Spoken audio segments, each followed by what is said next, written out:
जीजाओं, मेरी बेटियों, बेटाओं, मेरी माताओं, मेरे भाई, मेरी बहनों, मेरे सखा, मेरे बांधव, एक बात बहुत सावधानी से स्मरण में लीजिएगा।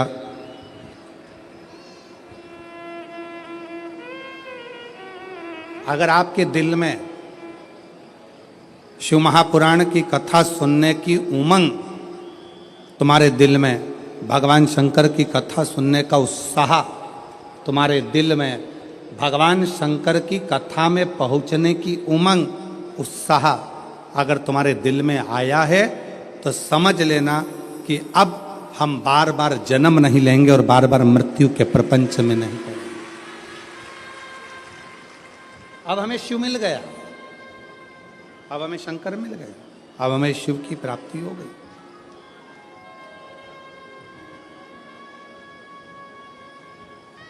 प्यार किसको कहते हैं? प्रेम किसको कहते हैं?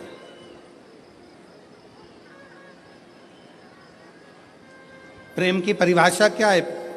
प्रेम किसको कहते हैं? कि जिससे मिलने के लिए उत्साह बढ़ता जा, उमंग बढ़ती जा, दिल में तमन्ना, उत्साह, उमंग बढ़ती चली जा रही।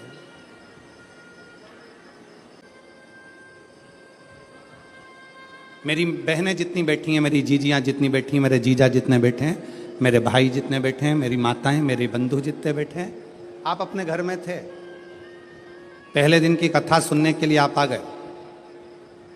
पहले दिन इतना भीड़ हो गया, इतना भीड़ हो गया, गाड़ी बहुत दूर खड़ी हो गई, धूप भी बहुत तेज, पैदल चल चल के आप अपनी गाड़ी तक पहुँचे, ट्रैफिक में फंस गए, घर पहुँच गए।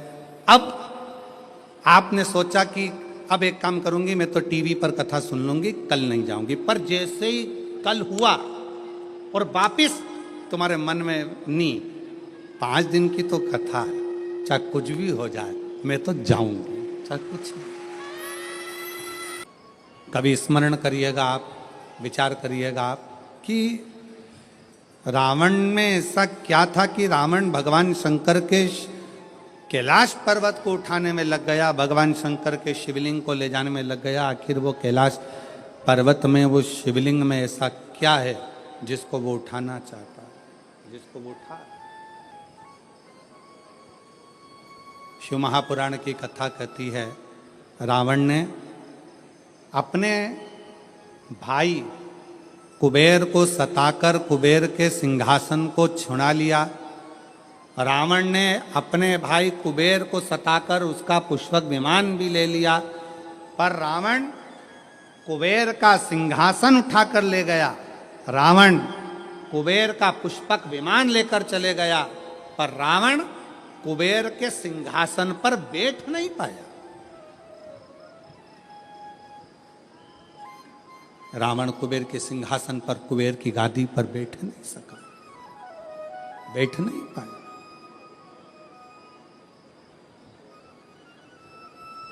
देवर्षि नारद निकल कर जा रहे थे, लंकापति रावण को देखा, रावण से पूछा क्या कर रहे हो?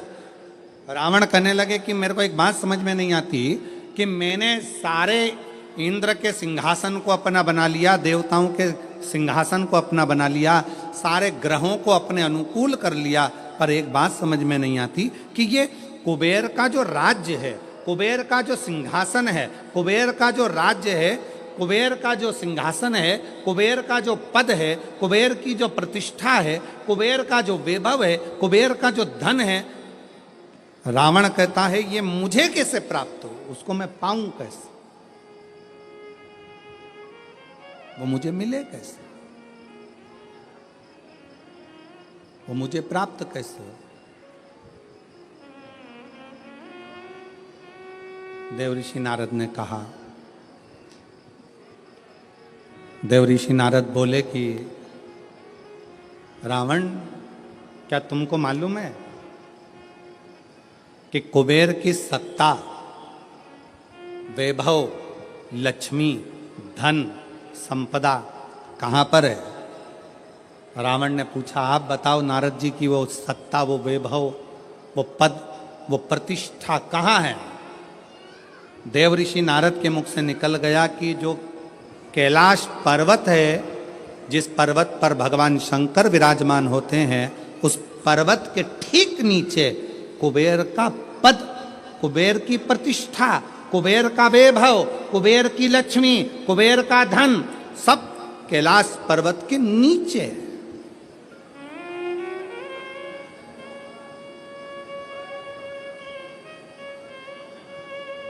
और एक बात बहुत सावधानी से स्मरण करिएगा, आप सबसे निवेदन है, जितने आस्था चैनल पर कथा सुन रहे हैं, जितने फेसबुक पर कथा सुन रहे हैं, जितने यूट्यूब पर कथा सुन रहे हैं, और जितने इस पवित्र प्रांगण के अंदर बैठकर कथा सुन रहे हैं, आप सबसे निवेदन करेंगे कि कुबेर का पद, कुबेर का वैभव, कुबेर की प्रतिष्ठा, कुबेर का धन, कुबेर की लक्ष्मी सारी की सारी कैलाश पर्वत के नीचे है, अर्थात शंकर भगवान के चरणों में, शंकर भगवान के नीचे ये सारा धन, वैभव, प्रतिष्ठा सब दबी पड़ी हुई है।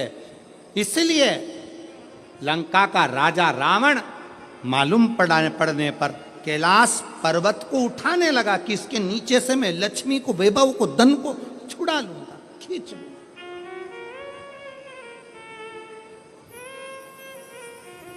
पर वो मिलता नहीं है, पर वो प्राप्त नहीं हुआ, पर वो मिला नहीं। फिर रावण ने विचार करा, रावण ने फिर विचार करा कि अगर ये कैलाश पर्वत नहीं उठ रहा तो मैं समय आने पर लंका में शंकर भगवान को लेकर जाऊंगा। शिवलिंग लेकर जाने लगा तो भी वो शिवलिंग आखिरी में इतना बोझ हो गया, इतना वजन हो गया कि उसको भूमि पर रख दिया, ले जा नहीं सकता। मेरी जीजियों, एक बात याद रखना, शंकर भगवान के चरणों में, भगवान शंकर के नीचे, भगवान शंकर के शिवलिंग के नीचे, भगवान शंकर के मंदिर में, शिवालय में, देवालय में, शिव महापुराण में, शंकर के चरणों में स्वयं वैभव, स्वयं लक्ष्मी, स्वयं धन, स्वयं प्रतिष्ठा सदा विराजमान रहती है। जब हम एक लोटा जल शंकर जी को चढ़ाते हैं, उस जल पर हाथ लगाकर थोड़ा सा जल उसमें से झेल कर लाते हैं, अपने घर के दरवाजे पर, दुकान पर, व्यापार पर, व्यवसाय पर, अपने वाहन पर जब हम वो जल छूटते हैं, उस जल को हम छिड़कते हैं, तो ये मान कर चलना कि आज नहीं तो कल एक ना एक दिन ऐसा आएगा कि भगवान के नीचे की चरण की वो लक्ष्मी तुम्हारे घर में प्रवेश जरूर करेगी और एक दिन तुम धनपति, वैभवपति बनोगे, बनोगे।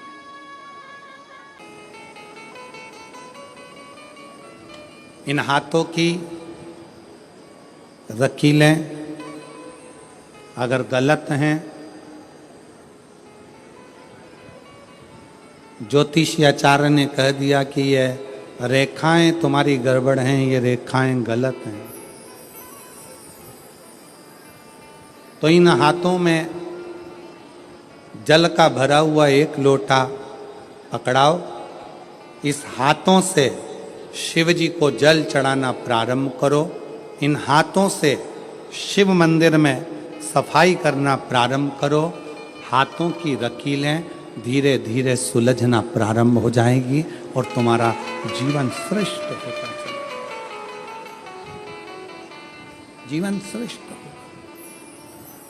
ये भाग्य की रेखाओं में, ये भाग्य की रेखाओं में अगर कुछ गलत लिखा गया है, इसको शिव मंदिर में, शिवालय में, भगवान शंकर के चरणों में इस मस्तक को झुकाना प्रारंभ करिए।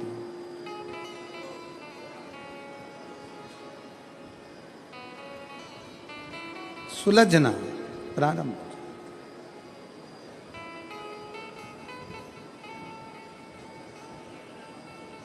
पर उसमें सबसे मूल है अपने मन का संयम।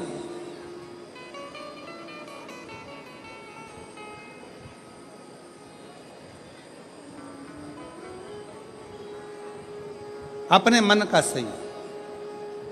एक प्रश्न आपसे करेंगे, उत्तर दीजिएगा। एक तरफ शैतान है, राक्षस है, और दूसरी तरफ समुद्र है।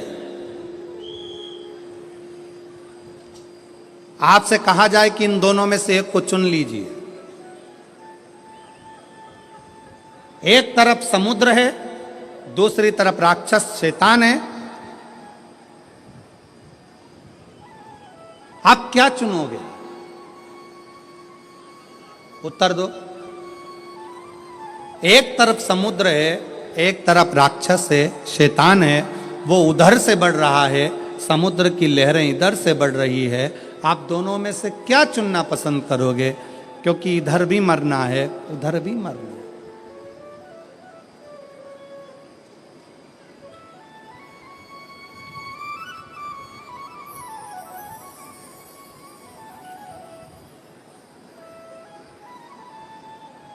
क्या चुनो?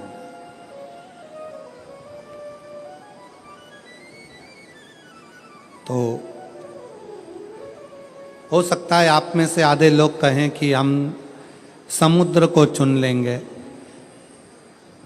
कोई कहे हम राक्षस को, शैतान को चुन लेंगे।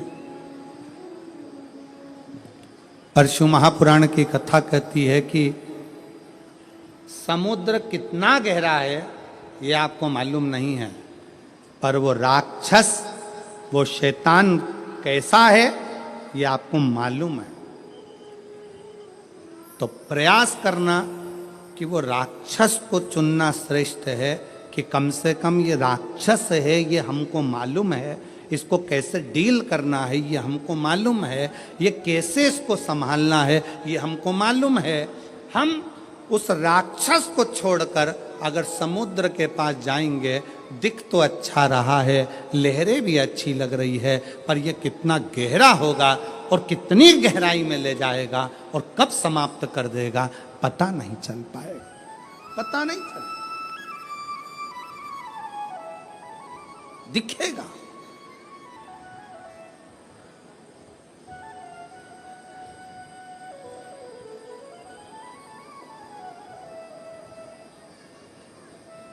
एक बहुत अच्छी कथा आती है। एक गांव का व्यक्ति अपना गांव छोड़ रहा है। क्यों? उसकी फैक्ट्री थी, बिक गई, उसका व्यापार था, बंद हो गया, परिवार वाले भी उसको चोट दे दी, परेशान कर दिया।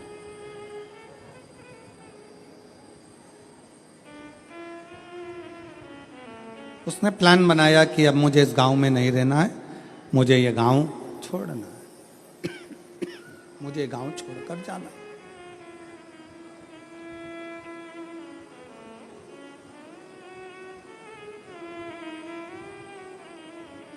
पूरा फैक्ट्री बेच दिया, घर बेच दिया, जमीन बेच दी, सब कुछ बेचकर धन एकत्रित करा, घोड़े पर बैठ गया, घोड़े पर बैठकर और सब बेचकर परेशान होकर वहां से चल दिया। 60 किलोमीटर दूर दूसरा गांव था, वहां पहुंच गया। गांव में जाकर देखा तो गांव के लोग आम के पेड़ के नीचे, पीपल के पेड़ के नीचे बैठे हुए हैं, बातचीत कर रहे हैं, सब आपस में बातें कर रहे थे। इस व्यक्ति ने अपना घोड़ा रोका, घोड़ा रोककर नीचे उतरकर उनके पास जाकर बैठा और बैठकर उसने पूछा, भैया एक बात पूछना चाहता हूं, क्या आप मुझे बताओगे? बोलो क्या बात पूछना है, क्या पूछना चाहते हो? भैया ये बताओ यहां के लोग कैसे?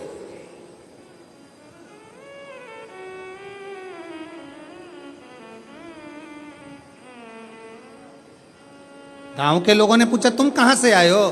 उसने कहा मैं अपने गांव से आया हूं, यहां से 60-70 किलोमीटर दूर से। मेरा सारा अब वो गांव मैंने छोड़ दिया है और मैं सोच रहा हूं कि कोई गांव में जाकर बसना है, मुझे किसी गांव में जाकर रहना है मुझे। तुम बताओ यहाँ के लोग कैसे हैं, इस गांव के लोग कैसे? तो गांव के लोगों ने पूछा कि तुम हमसे पूछ रहे हो कि यहाँ के लोग कैसे हैं, पहले तुम बताओ कि तुम जो अपना गांव छोड़कर आए हो वहां के लोग कैसे थे?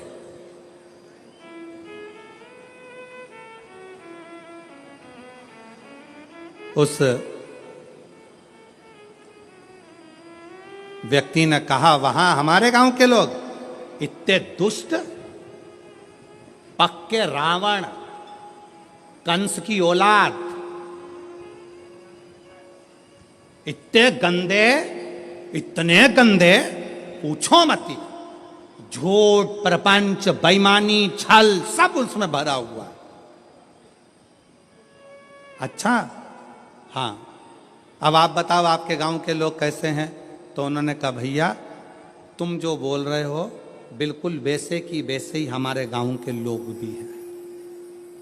अब उसने मन में सोचा कि अपना गांव का सामान बेच कर आया और यहाँ के लोग भी ऐसे ही हैं, तो क्या मतलब यहाँ रहने से, और आगे बढ़ा।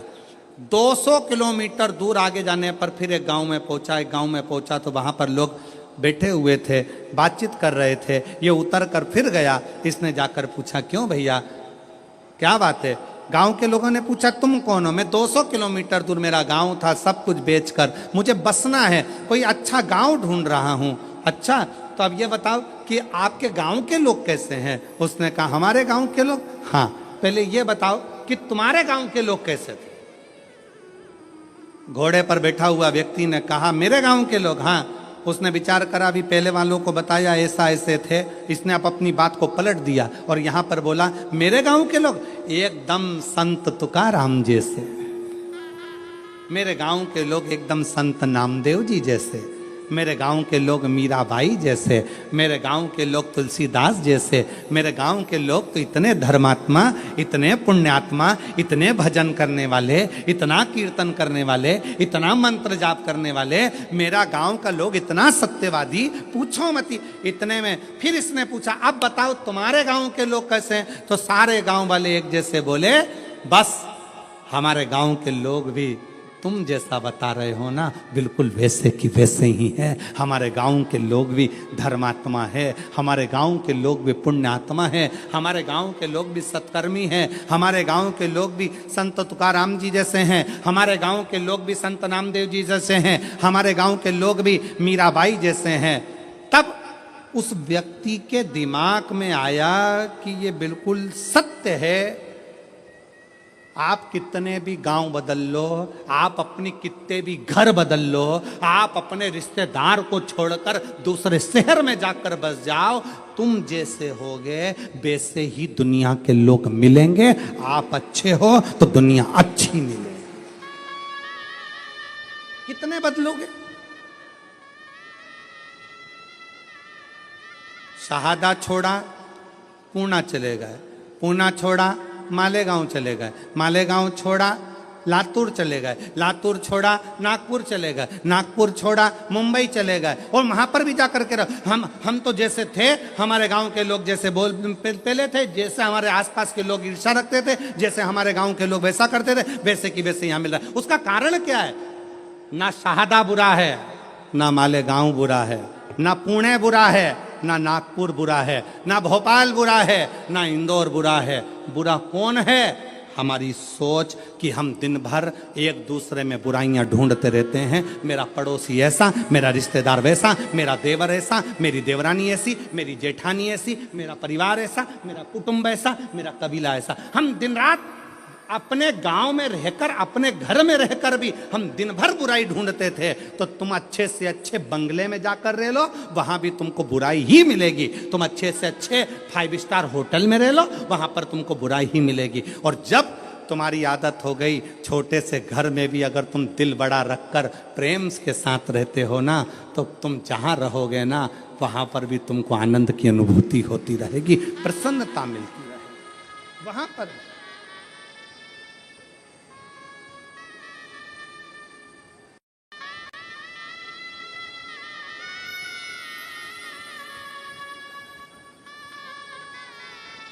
वो कहते जो जैसी भावना लाया वो वैसा ही फल पाया, जो जैसी भावना लाया वो वैसा ही फल पाया। नहीं खाली उसे लौटाया, वो मन ही मन हर्षाया। और कर दिया माला माद काशी वाले ने, लुटा दिया भंडार काशी वाले ने। लुटा दिया भंडार काशी वाले। जिस भावना से, जैसी सोच लेकर, जैसा विचार रखकर, जैसा व्यवहार रखकर आप आओगे, वैसा सुख आपकी जिंदगी का एक पत्र है। देखिए,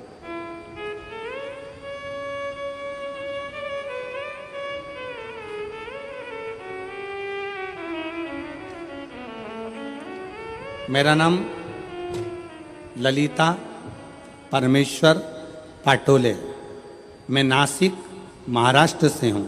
मेरा मोबाइल नंबर ये है। मेरा नाम ललिता परमेश्वर पाटोले, मैं नासिक महाराष्ट्र से हूँ। मेरा मोबाइल नंबर ये है। कहीं बैठी हो तो हाथ हिला सकती हैं, और अगर कहीं बैठी हो तो बेलपत्र लेने के लिए आ सकती हैं। बाबा, मेरे पति, पत्र को आप लोग एलईडी पर पढ़ सकते हैं। कहीं एलईडी है, उन पर पत्र चल रहा है, एलईडी पर पत्र पढ़ सकते हैं। बाबा, मेरे पति आर्मी से रिटायर हैं। वे अब रिक्शा चलाते हैं और पढ़ाई भी करते हैं। आर्मी से रिटायर होने के बाद मेरे पति रिक्शा चलाते हैं और पढ़ाई भी करते हैं। 2023 को नासिक में कथा चल रही थी, जब दादा बाबू भूसे ने उस पवित्र कथा का लाभ हमको दिया था। हम लोग नासिक के उस पवित्र कथा को सुन रहे थे। मेरे पति आपको नहीं मानते थे, ना मेरे पति आपको जानते थे, ना मानते थे। गुरुदेव, उनका विश्वास नहीं था, क्योंकि मिलिट्री में सर्विस करते थे। जैसी सोच थी वैसे अनुकूल वो रहेगा। मैंने अपने पति से कहा, आप भले कथा सुनने मत जाओ, मुझे पंडाल के बाहर छोड़कर आ जाओ। मेरे पति मुझे पंडाल के बाहर छोड़ने आते थे, चले जाते थे। तब वो तीसरे दिन पंडाल में भीड़ के वजह से रुक गए। उन्होंने कहा, भीड़ ज़्यादा है, वापिस लेने कैसे आऊँगा? तो उन्होंने गाड़ी खड़ी कर कर तीसरे दिन की कथा में पंडाल में ही रुक गए। पंडाल में रुके। उस दिन धूलिया से एक औरत पैदल आई थी। उसे देखकर मेरे पति के आंखों में आंसू आए। बाबा सबकी सुनता है। उसने उस स्त्री से पूछा, तुम पैदल चलकर धूलिया से नासिक आई हो, तुम्हें बाबा ने क्या दिया? उस महिला ने कहा, मैंने जो मांगा था मेरे भोलेनाथ ने दे दिया, इसलिए मैं पैदल चलकर नासिक तक आई हूँ। नासिक तक आई हूँ। मेरे पति को लगा मैं आर्मी से रिटायर हूँ, अब रिक्शा चलाता हूँ, पर मेरी कोई सरकारी नौकरी नहीं लग रही है, मेरे बेटे की भी नौकरी नहीं लग रही है। आज कथा का तीसरा दिन है। आज मैं पृथ्वी पर बैठकर, पंडाल में बैठकर बाबा से विनय करता हूँ, अगर कुबरेश्वर बाबा शंकर जी की कथा में अगर प्रबलता है तो वो मेरी भी नौकरी लगा दें और मेरे बेटे की भी लगा दें। गुरुदेव, बेटे का मेडिकल बार बार रुक रहा था। नासिक में उसका मेडिकल होने वाला था, और मेरे पति ने तीसरे दिन की कथा में बाबा से गुहार लगाई। लोग कहते हैं कि यह शिव महापुराण का पंडाल है। मेरे पति ने कहा, वो सियोर वाला महाराज इतना दमदारी से बोलता है, मतलब शिव पुराण की कथा में शंकर खुद कथा करता है, अगर उसके सामने बैठकर बोला जाए तो बाबा सुनता जरूर है। मेरे पति ने गुहार लगाई और बाबा से प्रार्थना कर कर मेरे पति कथा सुनकर आ गए। जब पूरी कथा हो गई, कथा सुनकर हम लोग घर आए। घर आने के बाद मेरे बेटा एक एग्ज़ाम दे रहा था।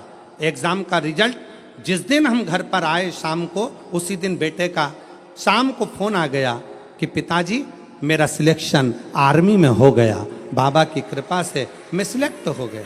गुरुदेव, आर्मी में तो सिलेक्ट हो गया। मेरे पति बोले, एक बार सीहोर जाना है, वहाँ पर जाकर बाबा से अर्जी लगाना है। कथा सुनी। 15 दिन बाद सीहोर पहुँच गए। सीहोर में कंकर शंकर की पूजन कर कर कहा, बाबा तूने मेरे बेटे की तो नौकरी लगा दी, बस मैं बचा हूँ, आर्मी से रिटायर हुआ हूँ, रिक्शा चलाता हूँ, तू मेरी और नौकरी लगा दे। बाबा की ऐसी कृपा हुई कि बाबा की कृपा से आज ऐसी करुणा, सीहोर से आने के बाद 3 महीना भी पूरा नहीं हुआ और बाबा की कृपा से मेरा बॉम्बे के अंदर मेरा सिलेक्शन जेल के प्रहरी के रूप में हो गया और मैं बाबा को यहाँ प्रणाम करने के लिए आया हूँ। मेरे बेटे की भी फोटो लगा रहा हूँ और मेरी भी फोटो लगा रहा हूँ, दोनों की लगा रहा हूँ। अब बेटे की फोटो देखो जिसका मिलिट्री में हुआ, और जेल प्रहरी के रूप में जिनका हुआ रिक्शा चलाते चलाते, उनकी भी फोटो उन्होंने खुद की लगाई। एक बार जोरदार ताली बजाकर साथ बताएं। एक लाइन अच्छी लिखी है,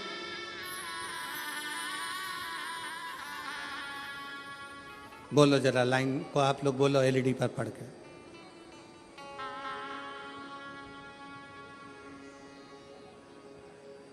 बोलो बोलो जरा टीवी पर देख के बोलो।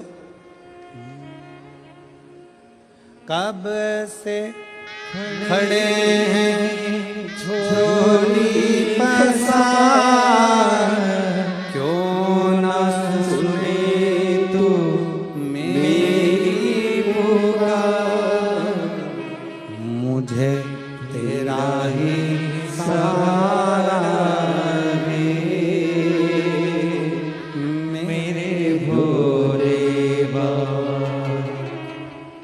मुझे तेरा ही सहारा है, मेरे भोले बाबा। कब से खड़े हैं झोली पसार, क्यों न सुने तो मेरी पुकार, मुझे तेरा ही सहारा है, मेरे भोले बाबा।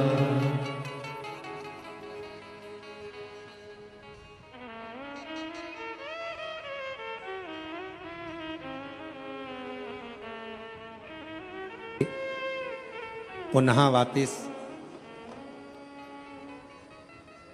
नौकरी लगी, बेटे की भी नौकरी लगी। एक बार जोरदार ताली बजाकर स्वागत करिए। और मुझे तेरा ही सहारा है,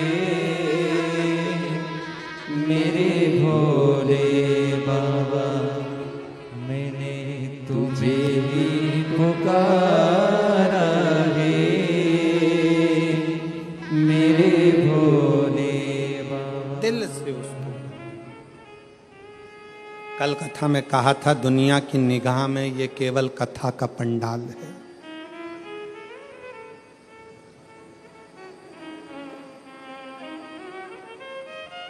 दुनिया की निगाह में केवल ये शिव महापुराण की कथा का पंडाल है, पर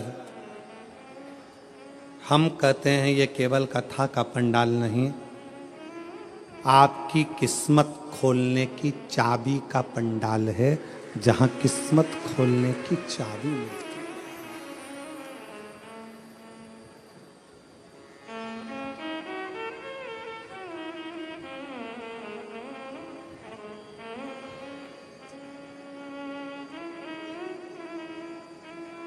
और मुझे तेरा ही सहारा है, मेरे भोले बाबा। शंकर भगवान के शिवलिंग के नीचे का स्थान कुबेर का होता है, शंकर भगवान के कैलाश के नीचे का स्थान कुबेर की लक्ष्मी का होता है। इसलिए प्रत्येक शिवालय में तुम्हारे घर में अगर छोटा सा भी शंकर का शिवलिंग है, तुम्हारे घर में अगर छोटा सा भी मट्टी का, पत्थर का, लकड़ी का, पीतल का, तांबे का, स्फटिक का, पारद का, जिसका भी तुम्हारे घर में अगर छोटा सा भी अगर शिवलिंग है, तो तुम्हारे घर में जहां शिवलिंग रखाता है, समझ लेना वहां लक्ष्मी बढ़ती चली जाती है, लक्ष्मी कम नहीं हो सकती, बढ़ेगी।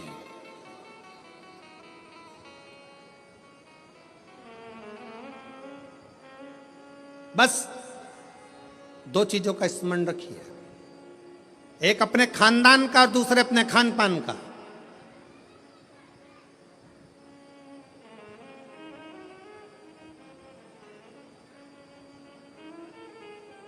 आपको मालूम है, जब अंग्रेजों ने भारत पर हुकूमत करी है तो उन्होंने विचार करा सबसे पहले कि करा क्या जाए, भारत के लोगों को अपना गुलाम कैसे बनाया जाए। तो उन्होंने सबसे पहला प्रयास करा कि इनके खानदान मिटाए जाएं। जो राजसी खानदान थे, जितने जितने राजा हुआ करते थे, उन राजाओं के रजवाड़ों को, उन राजाओं के घरानों को तोड़ने का प्रयास किया गया। पहले खानदान तोड़े हैं, और जब राजाओं के खानदान नहीं टूट पाए, जब राजघराने नहीं टूट पाए, फिर इन्होंने खान पान तोड़ा। खान पान क्या? गलत तरह का भोजन विदेश से बुलाते थे और भारत के लोगों को वो गलत तरह का भोजन कराते थे। भारत में रहने वाला सनातनी कभी भी नॉनवेज छूता नहीं था। भारत में रहने वाला भारतीय सनातनी कभी भी मांस का सेवन नहीं करता था, गलत व्यसन का सेवन नहीं करता था। वो तो ये अंग्रेजों ने तुमको गुलाम बनाने के लिए जब खानदान नहीं तोड़ पाए तो खान पान को तोड़ा है, तुम्हारे खाने का तरीका बदल दिया, तुम्हें वेज से नॉन वेज बना दिया, तुम्हें ले जाकर गलत भोजन में लगा दिया। गलत भोज।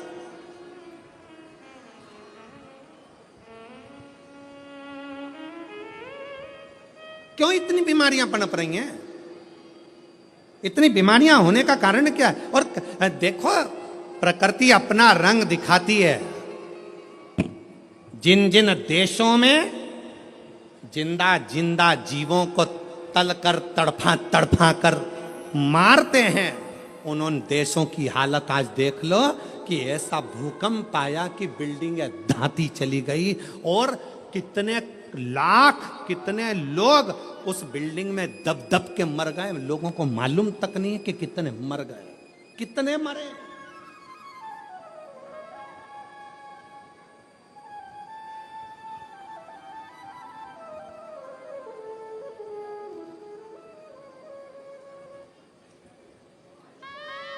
कितने